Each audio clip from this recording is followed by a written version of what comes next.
सब बढ़िया। तो चलिए हम लोग पढ़ाई शुरू करें उससे पहले आपको करना क्या है, पीसीबी क्लब सब्सक्राइब कर लेना और एक रजिस्टर और पेन लेके रेडी हो जाना, ताकि आपको कुछ नोट्स वगैरह करना हो तो आराम से कर सकें। तो लास्ट वीडियो में हम लोग ने पढ़ा था बायोलॉजी का है ये 9th क्लास का टिश्यू चैप्टर। उसमें हम लोग ने पढ़ा था एनिमल टिश्यू का क्लासिफिकेशन और एपिथेलियल टिश्यू के बारे में। आज हम लोग जो सेकेंड टाइप का टिश्यू है एनिमल्स में, दैट इज मस्कुलर टिश्यू, तो हम लोग उसके बारे में पढ़ेंगे। तो हमारी बॉडी में क्या होती है, मसल्स होती हैं जो हमें मूवमेंट में हेल्प करती हैं। तो जो मसल्स होती है बॉडी की, तो वो क्या होती है, हमारी सारे ऑर्गन से क्या होती है, अटैच्ड होती है, चाहे वो इंटरनल ऑर्गन हो चाहे एक्सटर्नल ऑर्गन हो। जैसे आपका हैंड है, अंदर इसमें बोन होगी, स्केलेटल होगा, लेकिन ऊपर मसल्स होती है और ये जब कॉन्ट्रैक्ट होती है, रिलैक्स होती है, तो हमें मूवमेंट में हेल्प करती है। कुछ मसल्स होती हैं जिससे आप अपनी विल के हिसाब से मूव करा सकते हैं, लेकिन जो आपके इंटरनल ऑर्गन्स में है उस पर आप अपना कंट्रोल नहीं कर सकते। They are controlled by your brain system. तो जो मसल्स हैं वो बॉडी का कॉन्ट्रैक्टाइल टिश्यू बनाती है और ये बनती किससे है, मसल्स फाइबर से। अब जो मसल्स में मूवमेंट होती है वो कैसे होती है, इसमें क्या होता है, कॉन्ट्रैक्शन होता है, रिलैक्सेशन होता है, जो कि एक कॉन्ट्रैक्टाइल प्रोटीन होती है जो मसल्स में पाई जाती है। मसल सेल में एक कॉन्ट्रैक्टाइल प्रोटीन होती है, उसमें जब कॉन्ट्रैक्शन रिलैक्सेशन होता है तो वो हमें मूवमेंट में हेल्प करती है। तो ये हमारा बॉडी का क्या बनाता है, मसल्स टिश्यू, कॉन्ट्रैक्टाइल टिश्यू बनाता है हमारी बॉडी में। और ये जो मसल फाइबर होते हैं, जो मसल सेल्स होते हैं, ये कैसी होती हैं, इनलार्ज्ड होती है और इलोंगेटेड होती है। लार्ज साइज की है, इलोंगेटेड है, इसलिए इनको हम क्या बोलते हैं, मसल फाइबर। अब जो मूवमेंट है वो कॉन्ट्रैक्शन और रिलैक्सेशन के कारण होता है, जो कि कॉन्ट्रैक्टाइल प्रोटीन में होता है, जो कि मसल सेल में पाई जाती है। मसल सेल में क्या है, कॉन्ट्रैक्टाइल प्रोटीन्स। जब इसमें कॉन्ट्रैक्शन रिलैक्सेशन होगा तो हमारी बॉडी मूव कर पाती है। जो ये मसल सेल्स होते हैं, मसल फाइबर, इसमें अरेंजमेंट क्या होता है, पैरेलल अरेंजमेंट, यानी कि इसकी जो सेल्स है, मसल सेल पैरेलल अरेंजमेंट में रहती है। पैरेलल अरेंजमेंट में रहने का फायदा क्या है, ताकि ये एक साथ इफेक्टिवली वर्क कर सके। On the basis of location, structure and function, muscles tissue are 3 types, striated, smooth and cardiac.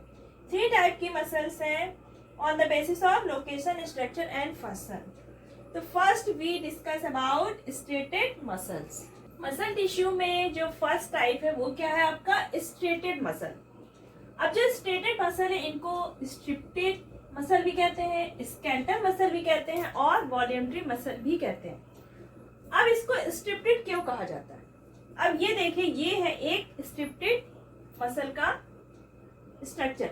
इसमें क्या होता है, लाइट और डार्क अल्टरनेट क्या होते हैं, बैंड्स पाए जाते हैं, यानी कि स्ट्रिप्स कह सकते हैं, स्ट्रेशन कह सकते हैं, इसलिए इसको क्या कहा जाता है, स्ट्रिप्टेड मसल। अब ये स्केलेटल मसल क्यों कहलाती है, क्योंकि जो ये मसल होती है आपकी स्ट्रेटेड मसल, ये क्या होती है, हमारी बोन से अटैच्ड होती है, स्केलेटल से अटैच्ड होती है और हमें मूवमेंट में हेल्प करती है, इसलिए इसको हम स्केलेटल मसल भी कहते हैं। थर्ड, इसको हम लोग वॉल्यूंट्री मसल भी कहते हैं, क्योंकि इसको हम लोग अपनी विल के हिसाब से, अपनी इच्छा से क्या कर सकते हैं, मूव कर सकते हैं। अब ये जैसे आपकी है हैंड्स की और लेग्स की बाइसेप ट्राइसेप्स मसल है, ये क्या होती है, बोन से अटैच्ड है, इसको हम अपनी इच्छा से क्या कर सकते हैं, मूव कर सकते हैं। तो ये वॉल्यूंट्री मसल्स हुई। अब जो ये मसल सेल्स है कैसी होती है, ये लॉन्ग इलोंगेटेड होती है, सिलिंड्रिकल होती है, अनब्रांच्ड होंगे। इसमें न्यूक्लियस काफी होते हैं, नंबर्स में ज्यादा होते हैं, इसलिए हम इनको क्या बोलते हैं, मल्टी न्यूक्लिएटेड सेल्स। ये जो डिफरेंट सेल्स होगी, इसकी सारी सेल्स एक थिन प्लाज्मा मेम्ब्रेन से सराउंडेड होगी। प्लाज्मा मेम्ब्रेन होगी, देखिए बहुत थिन होगी, और उस प्लाज्मा मेम्ब्रेन को हम लोग क्या बोलते हैं, सार्कोलेमा। जो इसका साइटोप्लाज्म है दैट इज कॉल्ड सार्कोप्लाज्म। इसमें जो न्यूक्लियस होता है ये जस्ट बिलो द सार्कोलेमा यानी कि जो आपका सार्कोलेमा होगा उसके जस्ट बीनेथ पाया जाएगा। आपका न्यूक्लियस सार्कोलेमा के जस्ट नीचे होता है। तो जो आपका ये सार्कोप्लाज्म है, ये क्या हुआ, इसके अंदर जो साइटोप्लाज्म है वो क्या कहलाता है, सार्कोप्लाज्म। तो इसके सार्कोप्लाज्म में क्या होते हैं, बहुत सारे कॉन्ट्रैक्टाइल एलिमेंट एम्बेडेड होते हैं। इसमें सार्कोप्लाज्म में बहुत सारे कॉन्ट्रैक्टाइल एलिमेंट्स होते हैं दैट आर कॉल्ड सार्कोस्टाइल्स और मायोफाइब्रिल्स। जो इसमें कॉन्ट्रैक्टाइल एलिमेंट्स एम्बेडेड होते हैं इसके सार्कोप्लाज्म में दैट आर कॉल्ड मायोफाइब्रिल्स और सार्कोस्टाइल। अब जो आपका स्ट्रेटेड मसल है ये कहाँ पाया जाता है, आपके लिम्स में बाइसेप्स ट्राइसेप्स मसल्स हो गई, आपका नेक हो गया, बॉडी वॉल, मतलब जो आप अपनी विल के हिसाब से बॉडी पार्ट्स मूव करा सकते हैं वहां पर आपकी स्ट्रेटेड मसल्स होगी। और आपके जैसे विसरल मसल जो आपके इंटरनल ऑर्गन में भी कुछ में पाई जाती है, जैसे आपकी टंग है, टंग अंदर है मुंह के अंदर, लेकिन आप उसको क्या कर सकते हैं, मूव कर सकते हैं, विसरल ऑर्गन हो गया। यहाँ पर भी हमारी स्ट्रेटेड मसल है, pharynx, diaphragm, upper parts of oesophagus, ये कुछ विसरल ऑर्गन है जहां पर हमारा स्ट्रेटेड मसल पाया जाता है। तो ये हो गया आपका स्ट्रेटेड मसल। अब इसके फंक्शन क्या है, स्ट्रेटेड मसल क्या होता है, लोकोमोशन में हेल्प करता है, मूवमेंट में। ये इसमें क्या होते हैं, मसल्स में रैपिड कॉन्ट्रैक्शन होता है और ये थक भी जाते हैं। हमारे हाथ पैर क्या होते हैं, अगर हम एक्स्ट्रा वर्क कर लेते हैं तो हम क्या हो जाते हैं, थक जाते हैं और हमें रेस्ट की जरूरत होती है। तो ये मसल्स टायर्ड होती है और इनको रेस्ट की जरूरत होती है। स्ट्रेटेड मसल है ये काफी पावरफुल भी होती है। तो ये रहा आपका स्ट्रेटेड मसल। इसके बाद आता है आपका स्मूथ मसल्स, है आपका स्मूथ मसल्स। ये रहा स्मूथ मसल का स्ट्रक्चर। ये कैसी होती है, स्पिंडल शेप होती है, बंडल्स के फॉर्म में होंगी, यानी कि बहुत सारी एक साथ होती है, आपस में कनेक्टेड होती है एक कनेक्टिव टिश्यू के थ्रू। इसमें न्यूक्लियस सिगार शेप का होता है। और जो आपकी स्मूथ मसल्स हैं, इनको स्मूथ मसल क्यों कहा जाता है, क्योंकि इनमें कोई भी स्ट्रिप्स या बैंड्स नहीं पाए जाते। लाइट वाइज स्ट्रेटेड मसल, उसमें क्या होता था, डार्क और लाइट कलर के बैंड्स होते थे, इसलिए उनको क्या बोलते थे हम लोग, स्ट्रेट मसल। लेकिन इसमें कोई भी इस टाइप के बैंड नहीं होंगे, इनके जो फाइबर्स होते हैं मायोफाइब्रिल्स, तो इसलिए इनको क्या बोलते हैं हम लोग, स्मूथ मसल्स।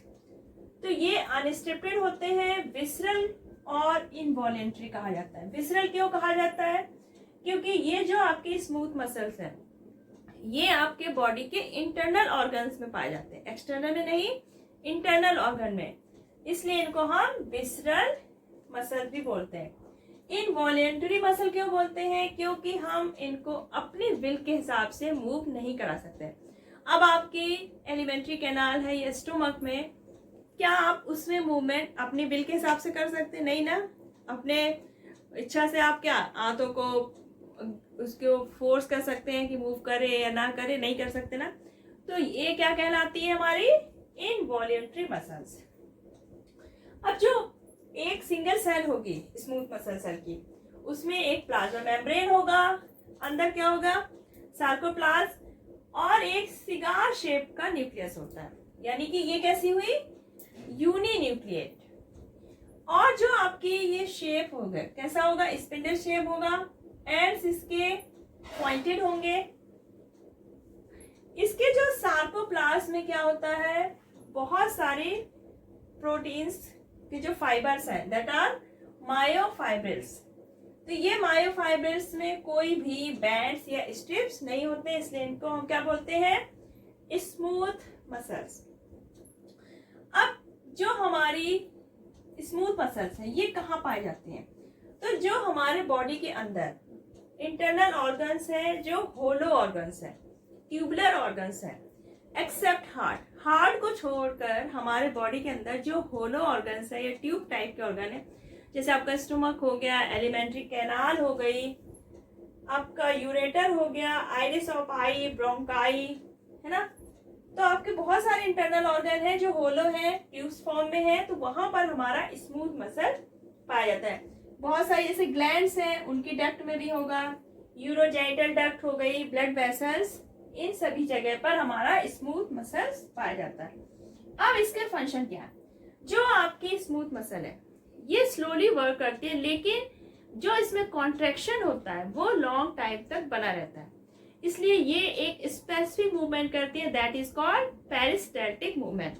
पेरिस्टैल्टिक मूवमेंट में क्या होता है, एक तरह से रिथमिक प्रोग्रेसिव वेव्स बनती हैं, जैसे आपकी एलिमेंट्री कैनाल हुई, इसमें धीरे धीरे मूवमेंट लॉन्ग टाइम तक चलती रहती है। तो इसलिए ये पेरिस्टैल्टिक मूवमेंट आपकी गैस्ट्रोइंटेस्टिनल ट्रैक्ट में होगी और मेल जेनिटल ट्रैक्ट में जैसे आपकी पेरिस्टैल्टिक मूवमेंट होती है। तो आपका स्मूथ मसल्स है वो कॉन्ट्रैक्शन थ्रू आउट ऑर्गन करते हैं, पूरे ऑर्गन में एक साथ कॉन्ट्रैक्शन करता है और एक तरह की एक्सट्रूसिव मूवमेंट प्रोड्यूस करता है। पूरे ऑर्गन में कॉन्ट्रैक्शन के कारण क्या प्रोड्यूस हो जाता है, एक्सट्रूसिव मूवमेंट हो जाती है। जैसे आपका ये कहाँ होता है, यूरिनरी ब्लैडर हो गया, गॉल ब्लैडर एंड यूट्रस, यानी कि पूरे ऑर्गन में एक साथ कॉन्ट्रैक्शन करेगा। यूट्रस में जैसे पूरे साथ कॉन्ट्रैक्शन होता है डिलीवरी के टाइम, पूरे यूट्रस में क्या हुआ, कॉन्ट्रैक्शन हुआ। यूरिनरी ब्लैडर, अब यूरिन को रिमूव करना है तो पूरे ब्लैडर में क्या होगा, कॉन्ट्रैक्शन होगा। तो ये एक्सट्रूसिव मूवमेंट भी प्रोड्यूस करता है। तो ये एक स्पेसिफिक मूवमेंट करता है, दैट इज पेरिस्टैल्टिक मूवमेंट, जो कि आपकी जो ट्यूब्स टाइप के स्ट्रक्चर, जैसे आपका गैस्ट्रोइंटेस्टिनल ट्रैक्ट हो गया, इन जगहों पर ये पेरिस्टैल्टिक मूवमेंट करता है, ताकि आपका जो फूड है वो धीरे धीरे क्या होता है, पास हो जाता है।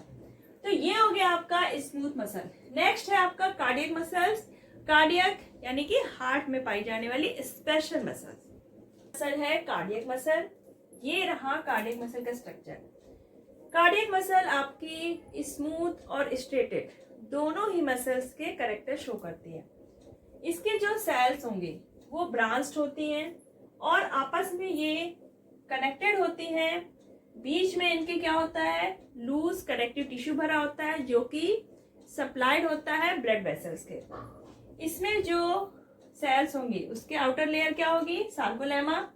सार्कोप्लाज्म में मायोफाइब्रिल्स होंगे, लॉन्ग फाइबर्स होंगे। मायोफाइब्रिल्स एक ही न्यूक्लियस होता है यानी यूनिन्यूक्लिएट हो गई। स्ट्रिप्स के अलावा जो मायोफाइब्रिल्स हैं उसके अलावा इसके सेल्स में बीच में एक डेंसली डार्क कलर का क्रॉस बैंड्स होते हैं। इसको क्या बोलते हैं हम लोग, इंटरकैलेटेड डिस्क। ये क्या होते हैं, इंटरकैलेटेड डिस्क।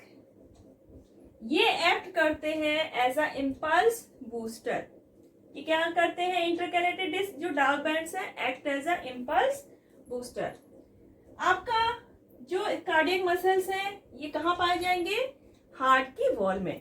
ठीक, अब जो आपका स्मूथ मसल्स और स्ट्रेटेड मसल दोनों के ही फंक्शन है। तो ये स्मूथ मसल की तरह क्या है, इन वॉल्यूंटरी, यानी कि कार्डियक मसल क्या होती है, अपने आप ही चलती रहती है। आपका जो कार्डियक मसल्स है इसके फंक्शन क्या है, इनमें जो कॉन्ट्रैक्शन और रिलैक्सेशन होता है वो रैपिडली होता है, रिथमिकली होता है, टायरलेसली होता है थ्रू आउट द लाइफ। जब कोई भी एम्ब्रियोनिक स्टेज में होता है बेबी, तब हार्ट पहले बनेगा। एम्ब्रियोनिक स्टेज से लेके डेथ तक हार्ट बिना रुके बिना थके कंटिन्यू क्या करता रहता है, कॉन्ट्रैक्ट और रिलैक्स करता रहता है। अब जो ये कॉन्ट्रैक्शन और रिलैक्सेशन होता है ये किस में हेल्प करता है, हार्ट को ब्लड को पंप करने में। हमारी पूरी बॉडी में ब्लड पंप कौन करता है, हार्ट करता है। तो ये जो कार्डियक मसल है ये हेल्प करती है हार्ट को कॉन्ट्रैक्शन और रिलैक्सेशन में, ताकि वो ब्लड को पूरी बॉडी में भेज सके। तो कार्डियक मसल एक ऐसी मसल है जो पूरी लाइफ लॉन्ग वर्क करती रहती है। तो आपका जो मस्कुलर टिश्यू था, आपका टॉपिक ये खत्म हो चुका है। अगर वीडियो पसंद आया हो तो इसको लाइक और शेयर करिएगा। अपना ख्याल रखिएगा। Bye bye.